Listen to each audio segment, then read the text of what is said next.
and welcome to a new unboxing video. Yes, I've got a box here, so I'm going to open it, and it's going to be a bit different from the usual, because I mean, we're used to doing, sorry about that, we're used to doing movie toys, we're used to do games, we're used to do, okay, but one thing we don't do very often is books. And the last time I did a book, which was the Avengers box set, you seem to enjoy it, so I decided, why not do more comic books? So I've got today the Heroes Reborn Omnibus from Marvel Comics. So it's a big book. It's quite heavy.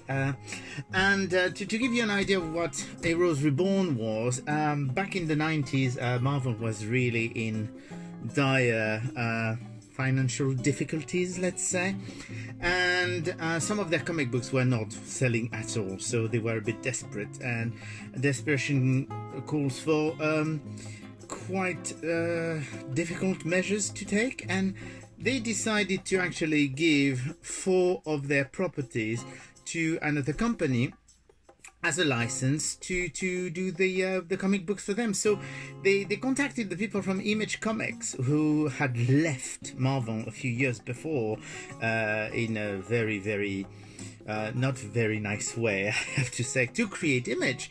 And so they contacted Jim Lee and they contacted Rob Liefeld to actually take over some of the characters, and among the characters were literally the Fantastic Four, the Captain America, Iron Man, and the Avengers, I should know. And basically, of course, it means that all the characters that were linked to those comics were also fair game for the people from Image Comics. So Rob Liefeld started doing a Captain America comic book, and Jim Lee did the Fantastic Four. Jim Lee had Iron Man, which he actually gave to Vil Sportaccio to draw, and Rob Liefeld also had the Avengers, and well, he actually couldn't do both comic books, Captain America and Avengers, so most of the Avengers were done by different artists, including Chapter Yep and Ian Churchill. Wasn't Ian Churchill? I may be wrong, but I think Ian Churchill may have done some as well for the start. So here you go. So in this volume, you've got actually the whole of the Heroes Reborn comics. Actually, it's not quite true, but we'll come to that. So if I remove the dust cover, because you may want me to remove the dust cover, well, the dust cover is actually a wraparound of all the characters that are, and as you can see, well, you've got the Avengers in the back, and you've got the Fantastic Four and Iron Man. And if you look at this, basically, we do have exactly the same cover as on the dust cover, but except we don't have the actual title, so we do get a full view. So what does this contain? So we'll start. It doesn't start very well, because it starts with Rob Liefeld, and I'm not a huge fan of Rob Liefeld, and to be honest, it wasn't really good. So what does this book contain? So according to what they say, it does contain Heroes Reborn 1.5, which was one of those promo items they were doing. I think they were mostly in Wizard Magazine or something like that. That's a long time ago. I'm pretty sure it was in Wizard Magazine they were putting those. Captain America 1-12, Avengers 1-12, Fantastic Four 1-12, Iron Man 1-12, and material from Incredible Hulk 450. And there's something that's missing, actually, because each of those they were supposed to be 13 issues of each, if I remember well. But we'll go back later. So first of all, so Captain America. So, well, I mean, I'm not going to be commenting too much. The thing that's important to comment is basically when Rob Liefeld decided to redesign Captain America, he gave him an eagle instead of the big A on his forehead, and that was actually very controversial because the eagle made him look like a Nazi, which is quite ironic in a way. So not a very, very good idea, not very welcome, and that's basically how it started not well for him. And of course, I mean, when you look at the different problems that Rob Liefeld could have with the way he's drawing, you know, you're not good on a good start. Fortunately, he actually asked Jeff Loeb to write the script because he couldn't write anything himself. So that probably helped, even though not that much. Let's see, there's beautiful splash pages. So that's the Captain America. You do have, of course, I'm going to try and show you one example of each if I can. So they are the way they are doing it in this book, which is quite interesting. So that's the Avengers. The way they are doing it in this book is that instead of having all 12 issues of each magazine, they're actually trying to put them in order in which everything happens. Because there are some crossovers between the books. There are things happening in some books that are affecting other things in other books, even though there's no crossover. And let's just say it's all a mess. It's all a mess. Of course, they started making a lot of money because it was a big hit when it started, but very, very quickly they realized that it wasn't really that great. People stopped buying some of the books, and if I remember, Rob Liefeld I'm not sure if he was fired or if he stopped doing both the Avengers and Captain America after 6 issues, whereas Jim Lee continued doing Fantastic Four and Iron Man until the end, until the 12th issue. So I don't know what happened there.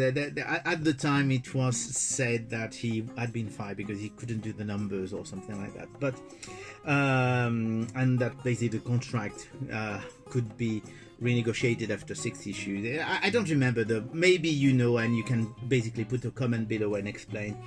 So what happened in there is that the story goes, story-wise, all the Avengers and the Fantastic Four actually sacrificed themselves to Onslow, who was a big villain born from Professor Xavier and Magneto, and so they sacrificed themselves to save the world, and but somehow they survived, and they were reborn in another dimension in which they were younger, they were looking a bit different, they had no memory of who they were before, but suddenly, you know, there was something, they were like, that's weird, we know how to use our powers, but we just got them, that kind of thing. And there were some very weird characters added to the mix. For example, in Avengers, they had added a Hellcat and a Swordsman, who were not quite the Hellcat or Swordsman we knew. So, as it happens, I'm not going to reveal everything, but mind you, it's very old.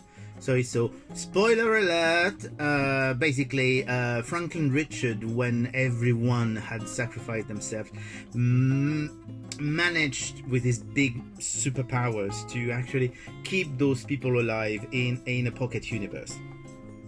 At least that was the story. After that it evolved into something else with Counter-Earth and everything.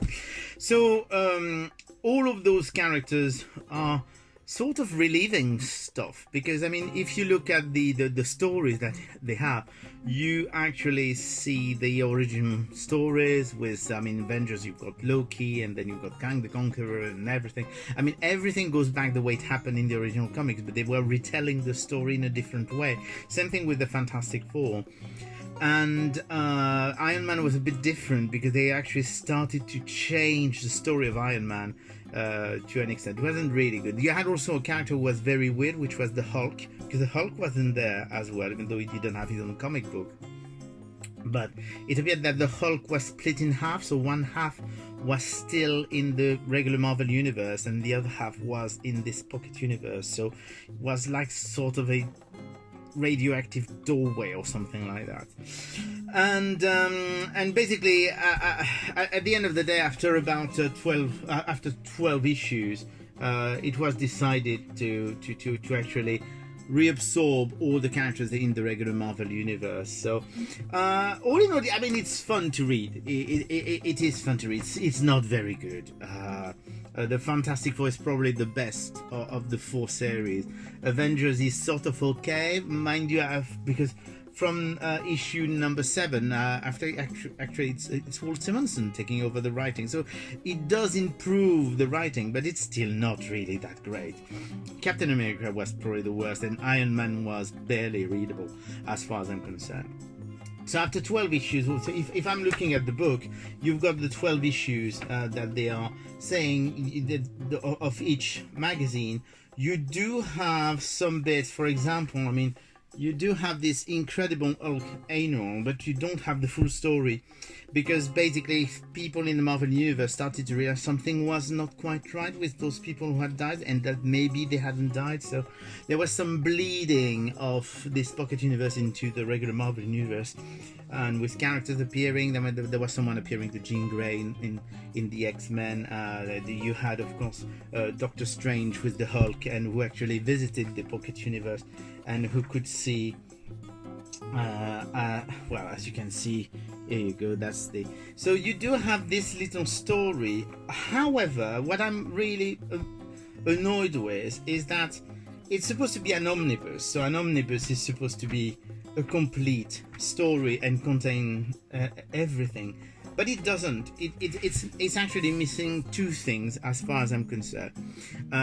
First of all, it's missing the 13th issue of each of the magazines, because there were 13 issue of Avengers, Captain America, Fantastic Four, and Iron Man.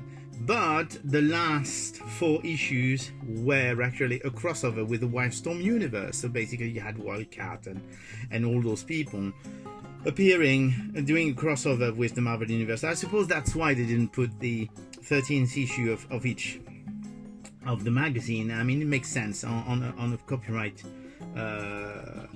point of view. What I'm annoyed with is that there is another thing missing, which is more important, which was Heroes Return, because at the end of this, all those characters from that Pocket Universe were sent back to the Marvel Universe in a miniseries called Heroes Return. So I think it would have been great actually to put Heroes Return at the end of this omnibus. So that's the 2 disappointing thing. There's not that many extras. I mean, you do have some illustration, but they are literally adverts and extra. I'm just trying to think if I can find 1 or 2. You do have the extras are minimum, which is also annoying, because I find that when you have an omnibus, when you have an omnibus, it's also always nice to have some extra little extra, like pre-production drawings and stuff. You do have a few, but not really that much. And ultimately, I mean, let's face it, Heroes Reborn wasn't really the most fantastic thing to happen to those heroes, and actually I think that everyone is trying to forget now that this ever happened. Still, I think it's nice that they decided to do this big omnibus, and it's actually quite nice. So if you find it and you want to have a good laugh and see the would-be Marvel universe created by Jim Lee and Rob Liefeld, it's actually quite an interesting book. So just don't expect something absolutely fantastic. So here you go. Hope you enjoy it. If you enjoy it, please let me know. Don't hesitate to comment, and I will speak to you again soon. Bye.